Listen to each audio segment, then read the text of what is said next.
Hey, Nick Digilio here. Thanks for checking me out. You got a good face. Keep it going when you face it.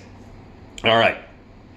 Hey, thanks for checking out my YouTube channel. I got hundreds of videos here. Check them out. Scroll down. Leave your comments. Like, share, all that shit you're supposed to do. I've got like a ton of videos here, so check them out.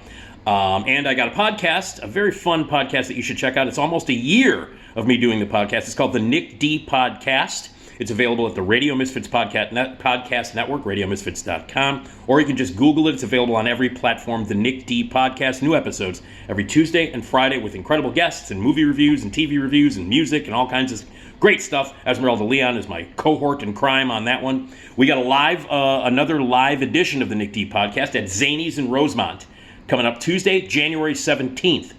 Live, on stage, interactive with the crowd. We had a fantastic time the last time we did it in November, and we're going to do it monthly. So the next time is Tuesday, January 17th, Zanies in Rosemont. Get your tickets for the Nick D Podcast live now at rosemont.zanies.com. Get your tickets now.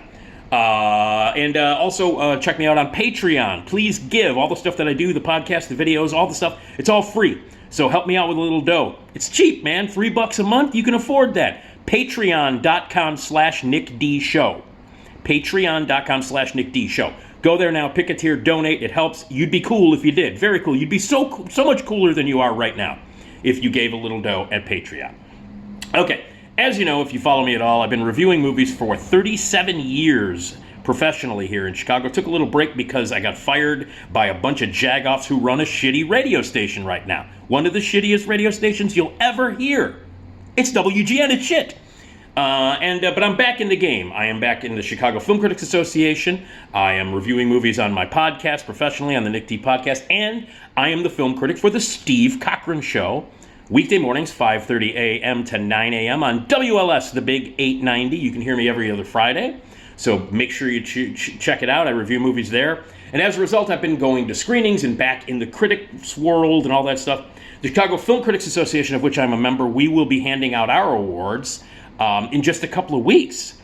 So the year of 2022, as far as movies go, it's pretty much done. I've seen everything except for two major releases. I have not seen Avatar, which is not going to affect my best of list at all. Again, unless some miracle occurs and James Cameron doesn't make a piece of shit sequel to a piece of shit movie that he made. Because Avatar's a piece of crap, and anybody who likes it, you're drunk, you're dumb. Nobody gives a fuck about that movie, and the new Avatar is going to be relentlessly stupid. So that's not going to... And the other one is Babylon. Now, I will admit that one might sneak in and affect my best of lists for the end of the year. That's Damien Chazelle's follow-up to First Man. He hasn't directed a movie since First Man. Of course, he's the director of Whiplash, and of course, La La Land. And this is his big 3-hour epic with Brad Pitt and Margot Robbie about the excess and the insanity and the drugs and the insane time period of Hollywood in the 20s. And I can't wait to see it. I love Damien Chazelle. I love all his movies. I think he's a great director. People are upset it's 3 hours and 8 minutes. I don't give a fuck. It could be 10 hours. I'm going to love it. So that's the only one that I'm holding off on to make my complete list of the best movies of 2022. And that means now that I've seen everything except for those two movies, basically, Avatar and Babylon, that I'm looking at all of the websites and all of the periodicals and the magazines and the TV shows, and they're all already starting to predict what will be nominated for Academy Awards. The Oscar nominations will be announced in February, I believe, or January. Whatever. Beginning of the new year, they will be announced. In all the major categories, big Oscar nominations. They're already predicting what will be nominated in the major categories, your best picture, your actor, actress, director, supporting actor, supporting actress, all that stuff. And they're all handicapping odds, who's going to be nominated. And I've been looking at these, okay? And it's interesting because my list at the end of the year, I guarantee you, my list at the end of the year will kind of be unlike most critics' lists. There will be a lot of movies that will be omitted, that will not be included on my best of list. There have been movies that have come out and are coming out in the next few weeks or so that I just don't agree with the majority of critics or the majority of people who have been just like praising the shit out of some of these movies. And for the most part, the majority of the movies that everybody seems to be loving this year, I don't fucking like. Sorry, I don't like them. And in some cases, I fucking hate them. So I don't understand. There's a lot of like critics who are just going apeshit over a lot of movies this year that I just don't think are good, that I think are massively overrated, that I think are just not fucking good. In some cases, they suck ass. And yet the critics are like, oh, they're fawning over so many of these goddamn movies that are not good. So when my list comes out in, probably a couple of weeks, less than a couple of weeks, when my list for the best movies of 2022 come out, there's going to be a lot of movies on there that people are going to go, what? There's a lot of sort of under-the-radar movies that a lot of people haven't seen. A lot of the big ones that everybody is praising, that people are loving. Oh my God, it's the best movie with the best performances. Fuck off. So I looked at what people are predicting will be nominated for Academy Awards. And I'm just going to comment on them because I guess my thoughts on the movies of 2022 are unusual. I guess my picks for the best movies and some of the best performances of the year are not the same as every other fucking critic in the world or every other journalist in the world. I guess we didn't see the same movies.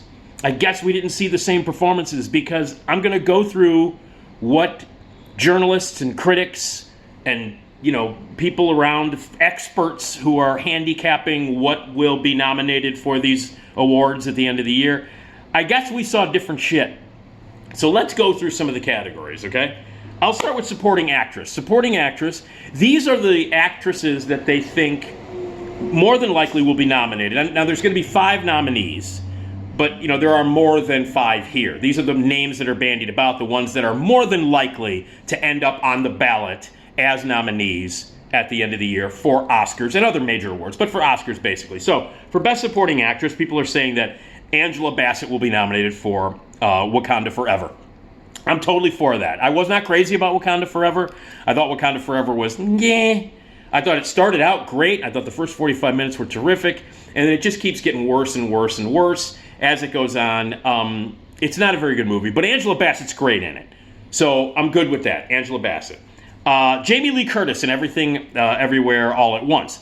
I love Jamie Lee Curtis. She's my true celebrity love from being 13 years old to now being 57. I love Jamie Lee Curtis. I think she's awesome.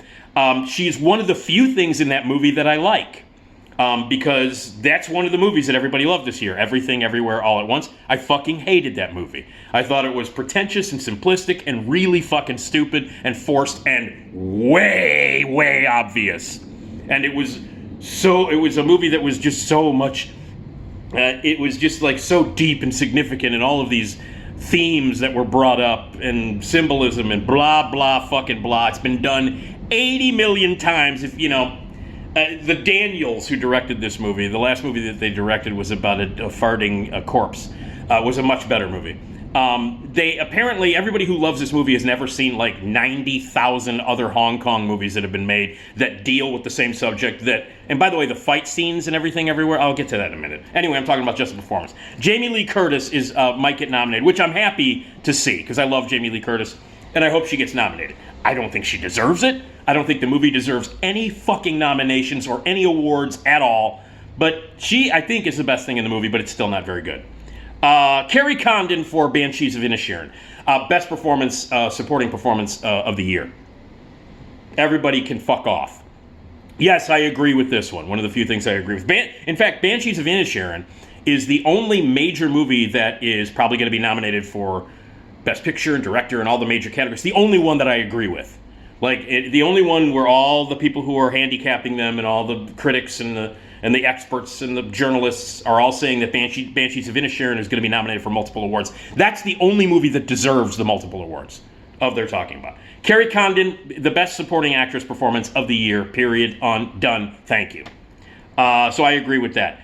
Jessie Buckley in Women Talking. Don't even get me started about how much I disliked Women Talking. Stodgy, talky, full of shit. I did not like Women Talking. I did not at all like it. Very simplistic, very heavy-handed, and yes, obviously the subject matter is important, and I'm not arguing that. I'm talking about the merits of the movie. It ain't a good movie. It's not. It's talky and stodgy, and it's not very good, and it's just a lot of blah, blah, blah, blah. Hey, Sarah Polley, write a fucking term paper. Do everybody a favor, okay? Jessie Buckley going to get nominated. I don't think any of the performances in Women Talking deserve any kind of nomination. Some of them are good, some of them, whatever. It's just blah, blah, blah. And again, don't misinterpret the subject matter for the movie, because the subject matter is important. No question about it. It's like, I didn't like She Said. And people are like, well, how dare you not like She Said? Well, because it's not a good movie. I know it's about the beginning of the Me Too movement. I know it's about women being brave and speaking their truths at a time when they didn't want to. And I know it's about taking down Harvey Weinstein. And those are all very important, very, very, very important historical true events. That doesn't mean they made a good movie out of it. Same thing with Women Talking. All very important subjects that should be talked about, thought about, what women go through, what they have gone through. Important. Very important. Unfortunately, the movie's not good. Sorry. So, no Women Talking. Nina Hoss, supporting actress in Tar, a movie I hated. Another movie that everybody loved that I hated. I don't think she deserves it. Hang Chow in The Whale. Okay, I agree with this. The Whale is a tremendous movie. A great movie. And it's not just, everybody's talking about how great Brendan Fraser is in it and how he's going to win, probably Best Actor. But there's a lot more than just Brendan Fraser. Brendan Fraser is great in the film, no question about it. Hong Chow, fantastic as his nurse. Yes, I agree with that. Gabrielle Union in The Inspection. The Inspection, not a great movie. Again, another movie based on a true story that's very important. These are important subjects that you should be concerned about, that you should care about. But they're not good movies. I'm sorry. The Inspection, not a very good movie. But Gabrielle Union, she might be nominated. She's good.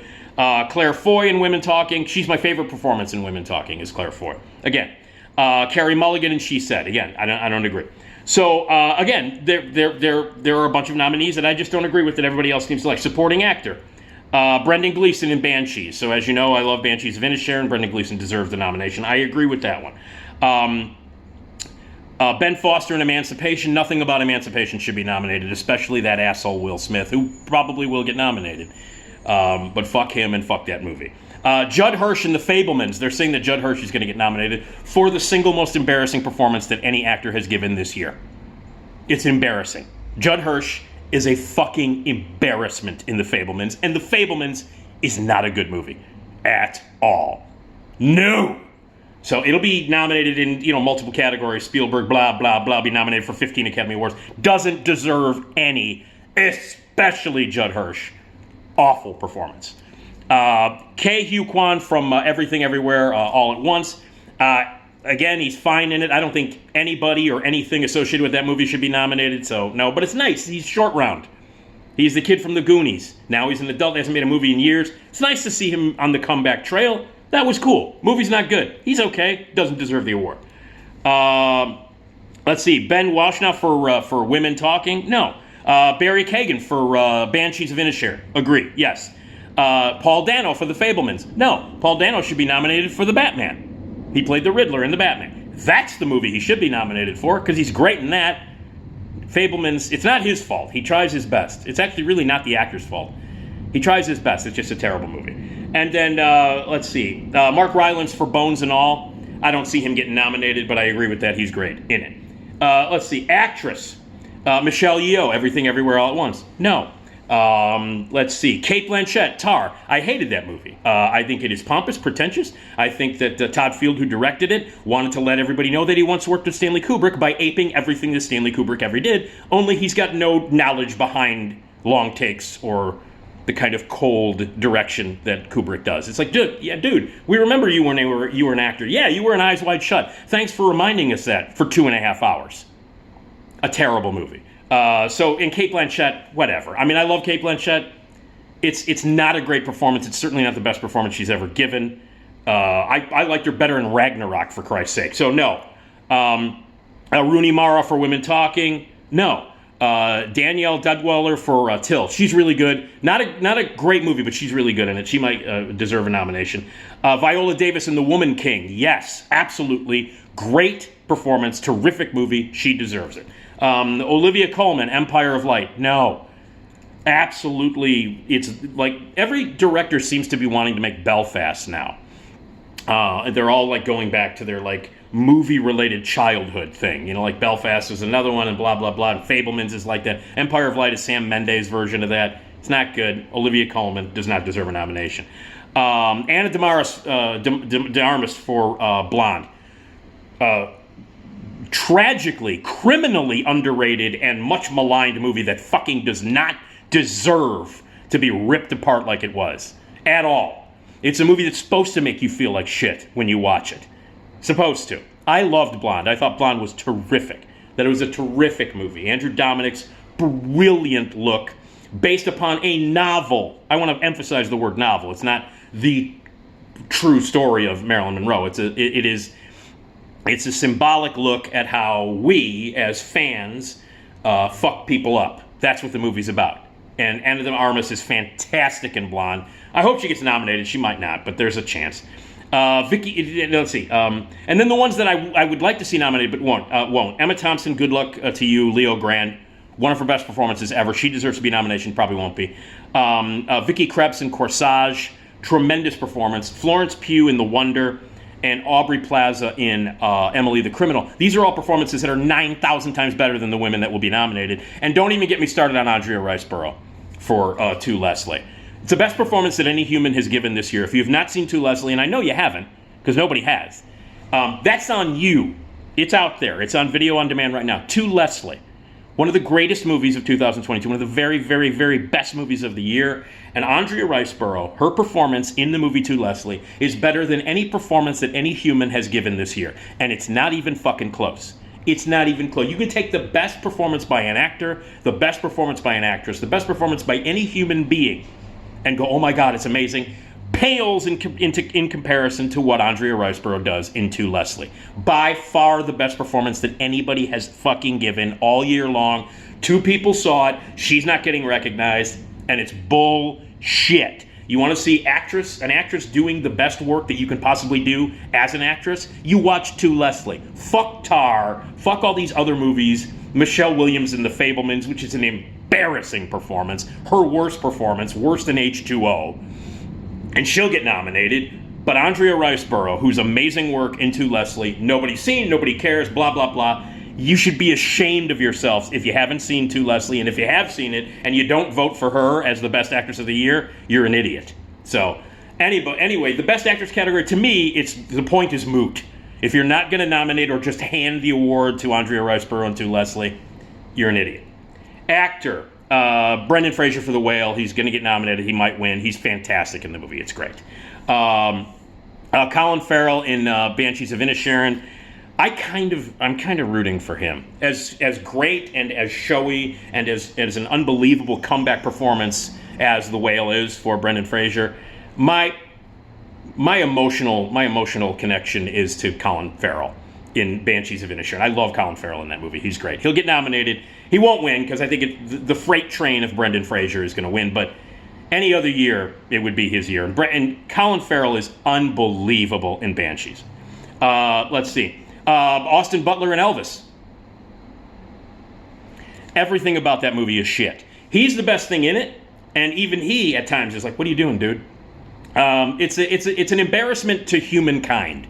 Baz Luhrmann's Elvis is an embarrassment to humankind and an insult to the memory of Elvis Presley. It's a fucking joke, a horrible movie, one of the worst movies of the year, one of the very worst movies of the year. But he'll get nominated. Whatever. Let's see, Bill Nye in Living, terrific performance by Bill Nye. He'll probably get nominated. Hugh Jackman might get nominated for The Son. Not a great movie, but a terrific performance by Hugh Jackman. And then there is Will Smith in Emancipation. Tom Cruise in Top Gun Maverick, they're saying, is going to get nominated. What? How? Why? And then there is Gabrielle LaBelle from The Fabelmans, who plays the teenage version of Steven Spielberg. No, shouldn't be nominated. There's also talk of Tom Hanks being nominated for the Grumpy Old Man movie, A Man Called Otto, where he's just like, "Get off my lawn, you're peeing on my lawn, and I'm tired of it, and I'm Tom Hanks." What a shitty year for Tom Hanks. Wow, what an unbelievable shitty year for Tom Hanks. I would rather watch The Man with One Red Shoe than the shit he did this year. His performance in Elvis? Woo! And then he follows it up with, I'm old, and you're a child, and fuck off. Okay. Director, Todd Field for Tar. Fuck you and your really bad, Fred Travellina imitation of Stanley Kubrick. Asshole. Martin McDonagh for Banshees. Again, Banshees deserves everything. Spielberg for The Fabelmans. No, you made a great movie last year with West Side Story. You made a shitty movie this year. Sarah Polley for Women Talk. And now you've made much better movies. She's made much. This is easily the worst movie she's ever directed. Easily the most pompous and most simplistic movie she's ever directed. She deserved nominations for movies in the past, not for Women Talking. The Daniels for Everything Everywhere All at Once. No. Shitty movie, shitty direction, and completely derivative of other much better, much more interesting movies. People seem to forget that everything in the movie Everything Everywhere All at Once has been done 70,000 times by other more intelligent and other more talented filmmakers. People forget. People are like, oh, look, it's flashy. And there's fights. And the fight scenes, by the way, are the worst directed fight scenes ever. They're embarrassingly bad. And all the attempts at wacky comedy with the butt plugs and the googly eyes and rocks talking about theology and religion and history and whatever, and psychosis and shit. Get the fuck out of here with that movie. So no, the Daniels don't deserve it. They made a better movie about a farting corpse. And let's see, there's Gina Bellwood for Till. She might get nominated. We'll see. And then Best Picture. And here's the ones. Of the ones that everybody thinks are going to be nominated, there are 10 possible nominees. 1, 2, 3, 4, 5, 6, 7, 8, 9, 10. Yes, 10. Of the 10, I love one and I like one. That's it. So there's 8 that, in my opinion, don't even fucking deserve to be nominated for Best Picture. Let me give you the 2 that I like. Banshees of Inisherin is the only one that truly is one of the best pictures of 2022. The other one that might be nominated is The Woman King, which is a terrific movie. So, that's it. And here are the other ones that they say are going to be nominated for Best Picture. The Fabelmans. Tar. No. Top Gun Maverick. Really? Truly? One of the worst movies of the year. I mean, obviously the biggest movie box office-wise, but it's a piece of shit. It's a piece of shit. But it'll be nominated. Everything Everywhere All at Once. Women Talking. Elvis. Another one of the worst movies ever. Emancipation. And Glass Onion. Those are the movies that they think. Listen to that list. The Fabelmans, Banshees, which is good. Tar, Top Gun Maverick, Everything Everywhere All at Once, Women Talking, Elvis, The Woman King, Emancipation, and Glass Onion. How pathetic a list of fucking movies is that? Those are the best pictures of 2022? Really? Did we see the same movies? Are you on horse? The people who are nominated or thinking, the people who are predicting this, and these, by the way, are all predictions. They're all just people handicapping what they think. It's a sad fucking year when those 10 movies, when only 2 of them are good. And then the other ones they think will be nominated: Empire of Light, which is shit. She Said, which is not good. The Whale, which might be nominated, which is a terrific movie. Till, which is a good movie. And then Babylon, which I haven't seen yet. Those are the ones that, and again, Babylon I'm seeing tomorrow, so... Brad Pitt might sneak in there, Margot Robbie might sneak in there, Damien Chazelle, but a lot of people are really bad-mouthing Babylon. I'm seeing it tomorrow. A lot of people are really bad-mouthing Babylon. Like, they're saying it's a mess. I can't wait to see it. Damien Chazelle, director of La La Land and Whiplash and First Man, terrific director. I don't give a shit that it's 3 hours and 8 minutes long. I don't care. And the only other one that I haven't seen is Avatar, which again might sneak in here. And it might sneak in here this year, considering that this is the year, 2022 is the year where we're going to celebrate shitty movies that don't deserve to be Best Picture nominees. So I haven't seen Avatar, but fuck Avatar. I'm sure it's not going to enter my list, unless in some miracle James Cameron made a movie called Avatar that's good, because he hasn't so far, because the original Avatar is a sack of shit. So, all right, I've not seen Avatar, I've not seen Babylon, but I don't see those affecting my list. And when my list comes out in about a week or two, people are going to look at it and go, what are these movies? Because I don't know what it is. I don't know if there's something in the water, but all the critics and all of my colleagues who have been going crazy over these movies like fucking Tar and Everywhere, Everything, All at Once, and, Women Talking, and The Fabelmans, all of the critics who are going apeshit over that movie, drunk, I guess, I don't know, methamphetamine, I have no idea.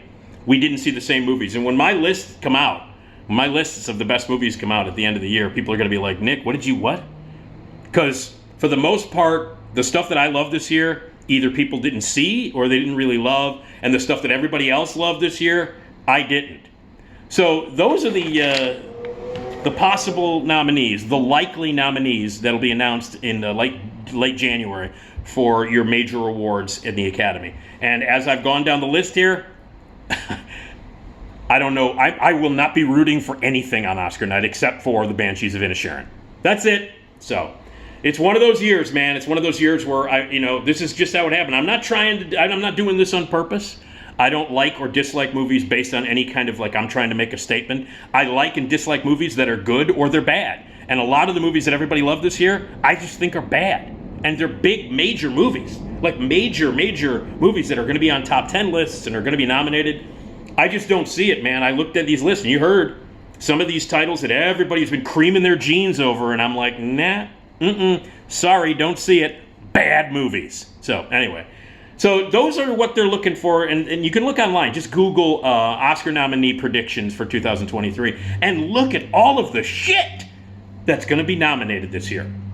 So there you go. All right. Anyway, the Oscar nominations will be out, and then blah, blah, blah. My top 10, top 20, top 25 list will be up, I think, in about a week and a half or so. We'll talk about it on my podcast, the Nick D Podcast. I'll mention it on the WLS AM 890, The Great Steve Cochran Show, and I'll make a video of it. And you can leave your comments, too. If you disagree, and I'm sure you do, and I don't give a fuck because it's not going to change my mind about shit like Tar and Everything Everywhere All at Once and The Fabelmans and Women Talking and She Said and all these movies that everybody seems to be loving that aren't good. They're not good. Sorry, they're not. So, anyway. All right, well, the Academy Awards. I'll watch them. They're going to be dumb, but I'll watch them. And I'll just be rooting for the Banshees of Inisherin because clearly that's the only one that I give a shit about. All right, my best of list coming up soon. So there you go. All right, and I know I've pissed off a lot of people. There are a lot of people watching this video right now are like, God damn it, he's an asshole. All right, I'm an asshole, but you know what? I got good taste. All right, fuck off.